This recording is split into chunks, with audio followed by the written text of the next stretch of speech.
随着世界大战的全面爆发，西方国家的绥靖政策正式宣告破产。面对法西斯的钢铁洪流，他们再也没有办法独善其身。但是，指望英法等国限制日本无异于天方夜谭。在日本正式对他们宣战前，他们绝不会对我们有任何实质性的帮助。因此，在欧洲列强进入中国战场前，我们需要尽量保持与日本相持的战线。此前的浙赣会战，我们将浙东地区退让给了日军，因为这里远离补给中心，日军没有补给的话，攻势会稍微缓和，防守的难度也会相对降低。这样，我们就能将南方的防御重心放在南昌与惠州。不过，在本期视频开始之前，我们还有一件小事要做啊！刘湘将军，本来我们是想让刘湘将军多活一阵子的，但是由杨森统辖的川军部队战斗力极其低下，10个人用一杆枪，基本上没有黄条过半的部队。如果不能整编川军的有生力量，势必会影响我们的抗日大业。因此，为了咱们的党国大业，请刘湘将军赴死。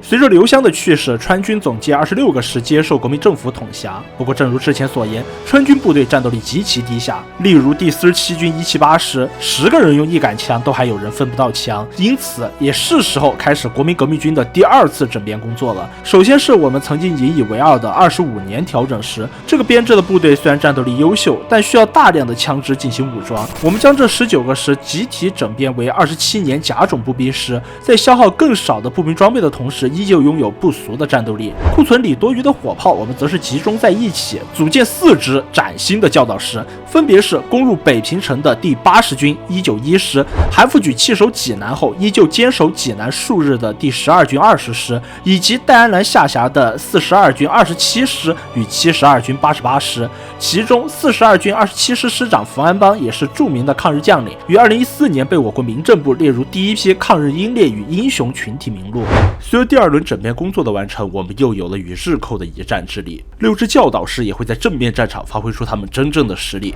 不过在他们投入战场前，我们还有一道前菜需要他们品尝。在整编完成后的第2天，我们便立即派遣他们前往广州准备特训。与他们一起参加特训的还有王耀武麾下的6个甲种师，而他们的任务就是驻守海防。这是怎么一回事呢？没错，我们早就获知日军即将在我们沿海地区大规模登陆的消息，而且是足足19个师。以我们国共2党的情报能力，提前获知10几万人的登陆计划很正常吧？而这19个师就是我们为新编教导师准备的开胃前菜。不过，大部分的日军在登陆广州失败后就立即仓皇撤退了，只有5个师在广州台山成功登陆。那王耀武与戴安澜剩下的任务自然就是全歼来犯之敌。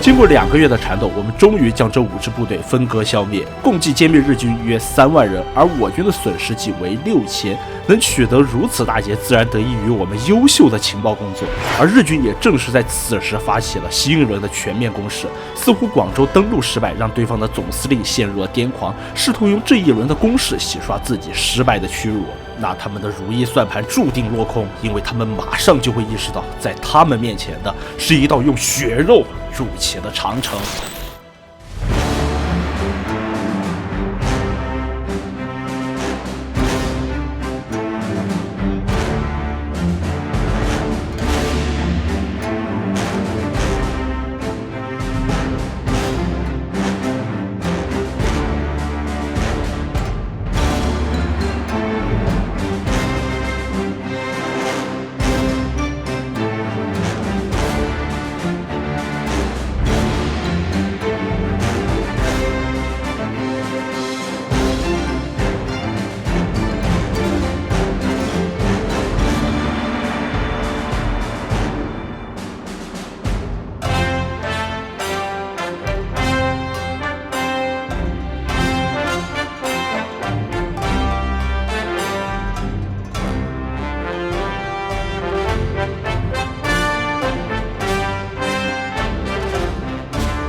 1940年2月17日，日寇的攻势逐渐缓和，为期3个月的会战基本结束。此次会战覆盖陕西、湖北、江西、广东4省，虽然名字有点长，但我们也不得不称此次会战为陕鄂赣粤会战。我军以伤亡28万人的代价歼灭日军7万人，以4-1的战损结束这一次会战，牢牢守住了我们的长江防线。是不是觉得可以松一口气了呢？3月25日，第2次陕鄂赣粤会战开始。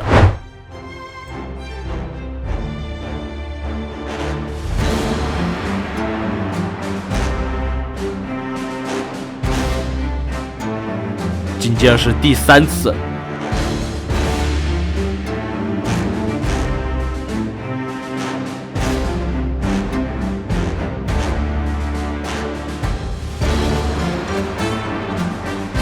第4次。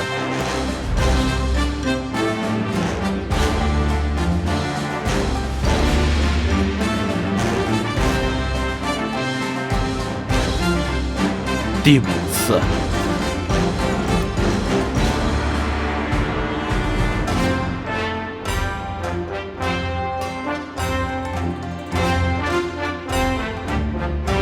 第6次。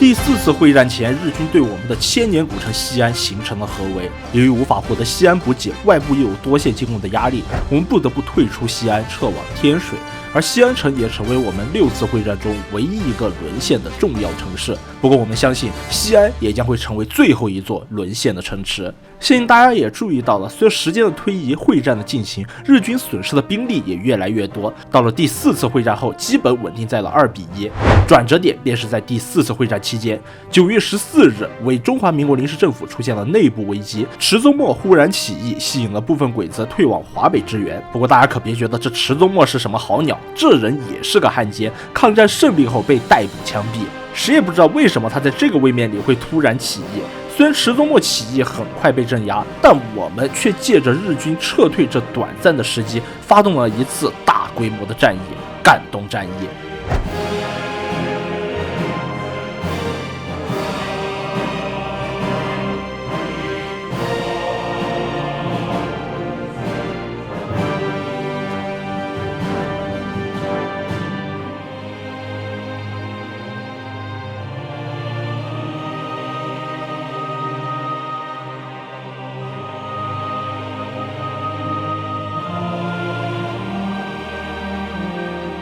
这次战役，我们发动了自南昌至惠州所有的部队，一度收复我国赣东大部分地区，但收效甚微，只歼灭日军2个师，又不得不在日军反应过来之前撤回赣江以西。我们自然也希望继续扩大战果，但如果继续推进，失去补给的将不再是日军，而是我们了。也正是在这一次战役之后，日军与我们每次会战的战损比都基本维持在了2-1，并且再也无法撼动我们的防线。换而言之，正是因为赣东战役的胜利，让我们正式从战略防御阶段转变成了战略相持阶段。我们将时间回溯到1940年8月13日，随着法国在欧洲战场的败北，日本正式向法国方面索取法属印度支那，开启了自己南进的第一步。此前日军对于北进还是南进策略一直飘忽不定，直到1939年诺门罕战役被朱可夫打得大败之后，方才放弃了对苏强硬政策，转而望向更加肥沃的南洋地区。1941年2月28日，日本更是在苏日停战协定的基础上与苏联签署苏日中立条约，苏联将不再向中国方面提供任何的军事援助，包括之前秘密派遣的军事顾问团。然而实际上，历史上双方于4月13日签署中立条约之后，苏联的援助并非直接断绝，而是慢慢减少的。苏联军事顾问团的总顾问崔可夫也是在1942年3月后才正式返回苏联。如今日本对华战局不利，不得不提前与苏联签署中立条约，这或许也表示日本南下的日期也将提前切。果不出我们所料，1941年9月25日，日本偷袭美军夏威夷的海军基地珍珠港，拉开太平洋战争的帷幕。而随着太平洋战争的爆发，日本在中国部署的军队也肉眼可见的减少。为了填补战线亏空，甚至调集了大量的伪军。也就是说，日军已经无法在正面战场对我们产生实质性的威胁，我们或许也能够开始筹划局部反攻了。此前的2年，国民政府通过了一系列的改革，聘请了陈立夫、陈果夫两兄弟进入内阁，并且将征兵法案制度替换成了有限征兵，即便只是1%的适宜人口，也足以让我们的人力充裕。同时，经过各项政治改革，党国内部的贪腐大概也不再是普遍现象，唯一美中不足的就是我们消耗了几百陆军经验改革的现代化陆军埃塞俄比亚跟他们比起来都是先进陆军了。如今我们与美国处于同一战线，终于可以将美国援助下面的国策继续点下去了。当务之急便是邀请美国成立中国战区，并且获得美国的经济与军事支援。同一时间，我们开始进行国民革命军的第3次整编工作。首先进行的是军区整编，将我们的华南、华北战区整合成华中战区，左路集团军总司令李宗仁，右路集团军总司令何应钦，而校长则坐镇中路，实行微操，并裁撤部分缺少黄条、没有战斗力的兵种时。此时我们的枪支亏损仅剩2万，依照现在的局势，军工生产与美国援助补齐亏空不过是迟早的事情。那么测试各位微操大师战略眼光的时候来了，日军的战斗力依旧强势，基本上所有的部队都是骷髅师，而我们仅有10几个教导师，勉强能够在战力方面一较高下。不过随着太平洋战争的爆发，日军调走了不少的主力部队，如今在华中战线上的大约还有日军40个师。我们现在可以进行的选择：一、坚守防线，固守待援，美线已经在路上了，坚定守住就有办法。2、效仿赣东战役，寻找鬼子防守薄弱的地区，反复进行围剿。3、诱敌深入，实行天炉战法，围而歼之。4、发动大规模战役，避其攻于一役，并借机收复大量的领土。这4个战略方向都有可操作的空间，而我们的选择是第4个，发动大规模战役，一鼓作气消灭日军有生力量。或许大家会觉得这简直是天方夜谭，这2年我们可是被鬼子一直压着打，虽然说能够勉强取胜，但是并没有反攻的余地，哪里有能力组织起反攻呢？持有这样想法的将军或许还没有意识到，我们所有的主力教导师并未整合在一起，而是在各个副战场上发挥自己的战斗力。如果我们将我们大部分的教导师整编在一起，发动突袭，即便是日军最精锐的师团，我们也有一战之力。战略方向已定，接下来就是选择战场。我们目前选定了2个战场，其一是此前取得了大胜的闽赣战场，其二是有大量舰炮支援的武汉战场。如果是在确定发动大规模战役的前提下，诸位弹幕的微操大神会选择在哪个战场发起会战？而我的选择是武汉战场。从战略部署来看，如果我们能够一举收复汉口，并趁势北上收复郑州，断绝平汉铁路以西敌军的补给，这无疑是扩大战果的最佳选择。但是从战术决断来看，武汉的舰炮支援以及跨河惩罚、地形惩罚都是阻碍我们收复汉口的重要因素，其困难程度远高于赣东战役。但是可别忘了，鬼子每隔一段时间都会对我们发起一次全面攻势，在进攻结束后，再精锐的部队也会因为组织度低下难以迎战。当汉口的部队战力疲软的那一刻，就是我们反攻的时机。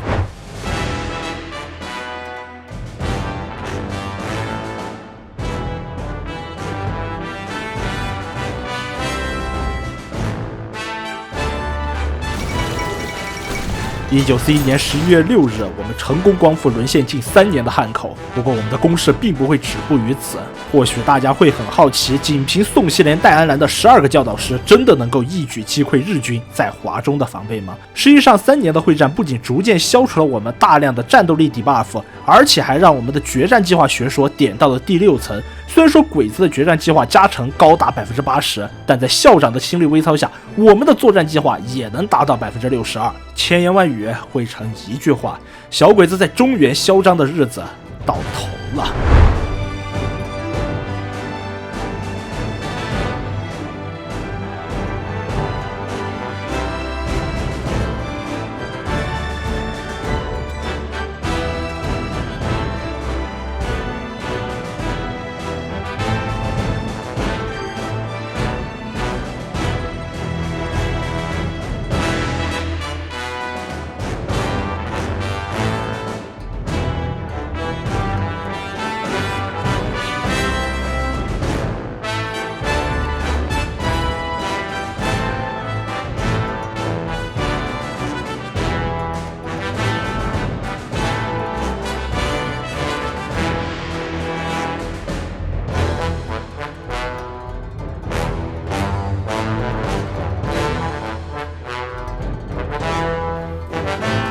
所谓战略决战，简单说就是赌国家的命运，赌军队的命运。这个赌字啊，很不好听，可又找不出一个更恰切的字来代替它，就是这么一回事，啪的一下压上去了。正是因为如此，事情临到了面前，又禁不住心扑扑地跳。哪有这个道理啊？心跳的什么呢？我们不怕燃烧，我们不怕白热化，我们不怕烫着这里烫着那里，我们的手不能发抖啊。11月29日，在收复许昌之后，我们成功对南阳地区日军5个师形成合围。经过接近1周的鏖战，我们成功于12月7日全歼日军5个师团，共计歼灭日军43000人，加上之前的各项战斗，至少对日军造成了5万人左右的伤亡。同一时间，粤东地区的部队对日军2支孤军深入的师团形成合围，全歼日军15000人。但是这只是我们的第一波攻势，随着日军5个师团被我们全歼以及大量部队的溃逃，关中平原出现了一块极大的防御缺口。只要我们在运城与吕梁山打游击的八路军成功会师，就能将关中地区的日军全数包围。如今的这个局面，想必大家已经等了足足4期了，那还在等什么？优势在我！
经过1个月的大战，我们不仅收复西安，并且成功与八路军于洛川会师，对日军关中的10个师团形成合围。1个月后，我们成功将这股日军全歼，加上此前在湖北全歼的5个师，此次陕鄂会战共歼灭日军15个师团，取得了前所未有的胜利。根据战后的全面统计，此次会战我军以伤亡133810人的代价，歼灭日军231860人，并成功收复武汉、西安、许昌等重要城市。最艰难的日子已经过去，虽然我们中华儿女已经伤亡超过了400万，但依旧对这群侵略者造成了140万的沉重打击。4万万同胞的悍不畏死，造就了当今的中国。我们再也不是那个任人宰割的国家，但是我们距离胜利依旧还有一段距离。升华的话就留到最后说吧，下一期全面反攻。